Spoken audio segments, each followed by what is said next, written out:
Paris Olympics 2024 में javelin throw final में तारीखी जीत के बाद पाकिस्तान के एथलीट अरशद नदीम ज़ारो कतार रो पड़े।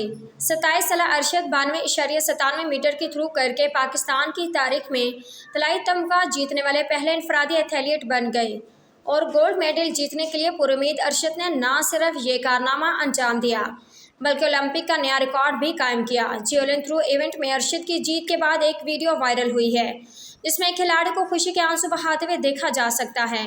पाकिस्तानी रोटी ना मिलने पर अरशद ने मॉरिशस में ट्रेनिंग अधूरी छोड़ दी थी। किस्सा क्या था? अरशद नदीम गोल्ड मेडल जीतने के बाद साबिक चेयरमैन एथलेटिक्स फेडरेशन अकरम शाही से मिलकर रो पड़े, जिसकी वीडियो सोशल मीडिया पर वायरल हो गई। ख्याल रहे कि पेरिस ओलंपिक्स में मेंस जेवलिन थ्रो इवेंट के फाइनल में अरशद नदीम ने 92.97 मीटर की थ्रो करके नया ओलंपिक रिकॉर्ड बनाते हुए पाकिस्तान को गोल्ड मेडल जितवा दिया।